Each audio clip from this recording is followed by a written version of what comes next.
बिस्मिल्लाहिर्रहमानिर्रहीम। अस्सलाम वालेकुम स्टूडेंट्स। आज हम बॉयल्स लॉ को डिस्क्राइब करेंगे।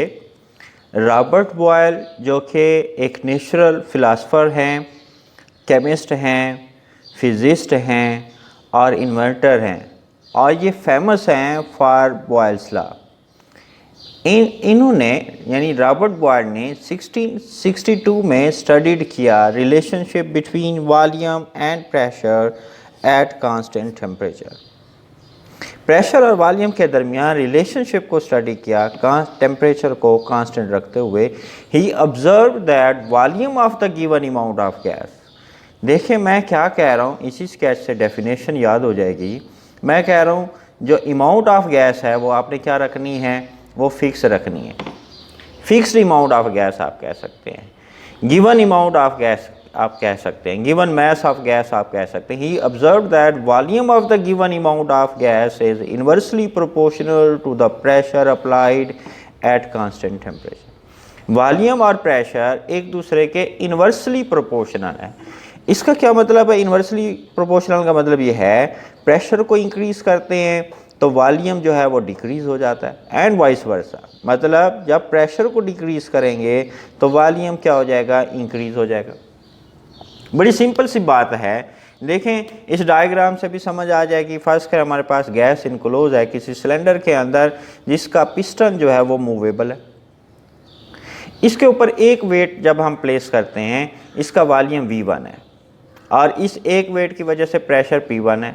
जब हम इसी तरह के दो वेट प्लेस करते हैं पिस्टन के ऊपर तो पिस्टन डाउनवर्ड जो है वो क्या करता है, मूव करता है, और वॉल्यूम गैस का डिक्रीज होकर V2 हो जाता है। जबकि प्रेशर दो वेट के रखने की वजह से कितना हो गया, P2 हो गया। देखिए प्रेशर जब हम बढ़ाते हैं, दो वेट प्लेस करते हैं तो वॉल्यूम क्या हो जाता है, डिक्रीज हो जाता है। अगर आप एक वेट को हटा दें, यहाँ से रिमूव कर दें तो पिस्टन अपवर्ड चला जाएगा, वॉल्यूम क्या हो जाएगा, इंक्रीज हो जाएगा। मतलब एक चीज़ को बढ़ाते हैं दूसरी चीज़ डिक्रीज़ हो जाती है, और एक चीज़ को डिक्रीज़ करते हैं तो दूसरी चीज़ क्या हो जाती है, इंक्रीज़ हो जाती है। इसी का मतलब है कि ये क्या हैं, दोनों वेरिएबल्स एक दूसरे के इन्वर्सली प्रोपोर्शनल हैं। जब भी प्रोपोर्शनल का साइन रिप्लेस किया जाता है स्टूडेंट्स, तो इक्वल का साइन लगा के कोई ना कोई कांस्टेंट लगाया जाता है। यहाँ पे कांस्टेंट हमने K लगाया है, और 1/P को ऐसा लिख देंगे। प्रेशर को यहाँ पे ले आते हैं तो प्रेशर V के साथ वॉल्यूम के साथ क्या हो जाएगा, मल्टीप्लाई हो जाएगा। अब हम जो है डिफाइन कर सकते हैं कि product of pressure and volume is always constant eight constant temperature. ये सेकंड डेफिनेशन बॉयल्स लॉ की हम यहाँ से भी बता सकते हैं। Product of pressure and volume is always constant eight constant temperature. Means जो वैल्यू ऑफ प्रोपोर्शनैलिटी कांस्टेंट है वो सेम रहती है for the given amount of gas. देखिए ये जो इक्वेशन है ये इस्टेब्लिश करती है रिलेशनशिप को प्रेशर और वॉल्यूम के दरमियान। हमारे पास टू केस हैं। फर्स्ट केस के अंदर जब हमने एक वेट प्लेस किया है, प्रेशर P1 है और वॉल्यूम गैस का V1 है, तो इसको फॉलो करें। प्रोडक्ट ऑफ प्रेशर और वॉल्यूम, यहाँ पे प्रेशर और वॉल्यूम कौन है, P1 V1, इनका हासिल ज़रब जो है इसको अप्लाई करते हुए प्रोडक्ट ऑफ प्रेशर और वॉल्यूम क्या होगा, कांस्टेंट के बराबर। Set this is equation 1। Second case में जब हमने दो वेट प्लेस किए थे, प्रेशर को इंक्रीज कर दिया। प्रेशर को जब हम इंक्रीज करते हैं तो वॉल्यूम इस तरह से डिक्रीज होता है कि दोनों का जो प्रोडक्ट है वो अगेन कांस्टेंट आता है। इसको आप इक्वेशन 2 कह दें। इसको फॉलो करें। प्रोडक्ट ऑफ प्रेशर और वॉल्यूम क्या है, कांस्टेंट। फर्स्ट केस में भी प्रोडक्ट ऑफ प्रेशर और वॉल्यूम क्या है, कांस्टेंट। दो इक्वल वेट के प्लेस करने से प्रेशर पहले की निस्बत डबल हो गया और वॉल्यूम इस तरह से डिक्रीज हुआ कि इन दोनों का प्रोडक्ट अगेन जो है वो क्या है, कांस्टेंट है। अब इन दोनों इक्वेशंस का कंपैरिजन करें। By the comparison of equation 1 and 2, P1 V1 ये भी K के इक्वल, P2 V2 ये भी K के इक्वल, तो ये दोनों आपस में क्या हो जाएंगे, इक्वल। जब दोनों की वैल्यू सेम है, K है, तो ये दोनों आपस में क्या हो जाएंगे, equal. Therefore P1 V1 is equal to P2 V2। यहाँ पे P1 क्या है, इनिशियल प्रेशर है, V1 क्या है, इनिशियल वॉल्यूम है, P2 क्या है, फाइनल प्रेशर है, V2 क्या है student, this is final volume. अब हम इसको एक्सपेरिमेंटली वेरीफाई करेंगे।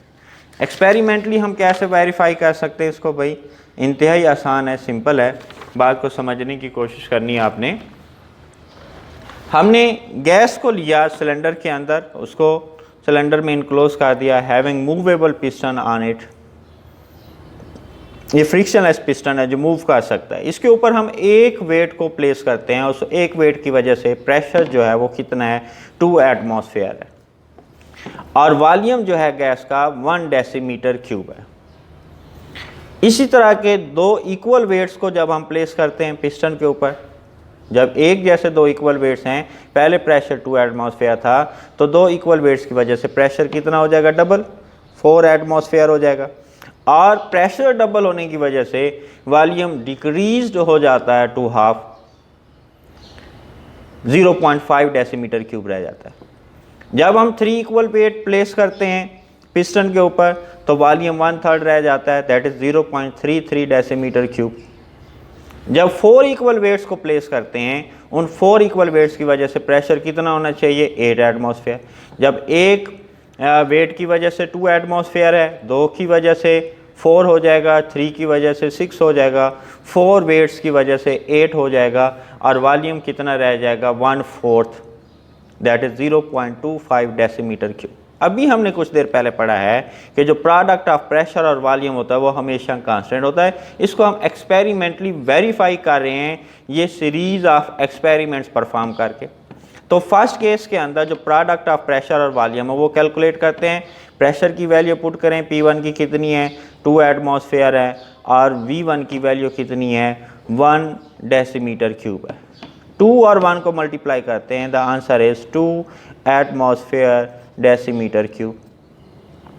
सेकंड केस में जब हमने प्रेशर को डबल कर दिया, P2 कितना हो गया, 4, 2 वेट की वजह से P2 की वैल्यू 4 पुट कर दी, और V2 की वैल्यू कितनी है, 0.5, प्रेशर के डबल करने से वॉल्यूम हाफ रह गया, 0.5, 4 और 0.5 को मल्टीप्लाई करते हैं, the answer is again 2 atmosphere decimetre cube. 3 weights की वजह से प्रेशर कितना हो गया जी, 6 एटमॉस्फेयर। P3 V3 का प्रोडक्ट चेक करना है, क्या वाकई ये कांस्टेंट रहता है या नहीं रहता, कैलकुलेशन से पता चल जाएगा। P3 की वैल्यू कितनी है, 6, और V3 की वैल्यू पुट करें 0.33, ये 0.33 और 6 को मल्टीप्लाई करते हैं, the answer is again 2 atmosphere decimetre cube. इसका मतलब ये है प्रेशर चाहे आप इंक्रीज करते जाएं, कांस्टेंट टेम्परेचर पर, तमाम एक्सपेरिमेंट्स के अंदर टेम्परेचर को क्या रखना है, कांस्टेंट रखना है। कांस्टेंट टेम्परेचर पर अगर आप प्रेशर को वेरी करते हैं, इंक्रीज करते हैं या डिक्रीज करते हैं, इस सीरीज के अंदर प्रेशर को हम क्या कर रहे हैं, ग्रेजुअली इंक्रीज कर रहे हैं। प्रेशर के इंक्रीज होने से वॉल्यूम डिक्रीज हो रहा है, डबल हो गया यहाँ पे प्रेशर, वॉल्यूम हाफ रह गया। 3 वेट्स की वजह से प्रेशर ट्रिपल हो गया, 3 टाइम इंक्रीज हो गया, वॉल्यूम 1/3 रह गया। प्रेशर को हम 4 टाइम जब इंक्रीज कर देते हैं, 4 वेट के प्लेस करने से वॉल्यूम 1/4 रह जाता है। प्रेशर के इंक्रीज करने से वॉल्यूम इस तरह से डिक्रीज होता है कि प्रोडक्ट ऑफ प्रेशर और वॉल्यूम जो है वो क्या रहता है, वो कांस्टेंट रहता है। देखें तीनों के अंदर जो है प्रोडक्ट ऑफ प्रेशर और वॉल्यूम की वैल्यू कितनी आई है, 2 आई है। फोर्थ केस में देखें प्रोडक्ट ऑफ प्रेशर और वॉल्यूम क्या है, P4 V4, प्रेशर कौन है, P4, वॉल्यूम क्या है, V4।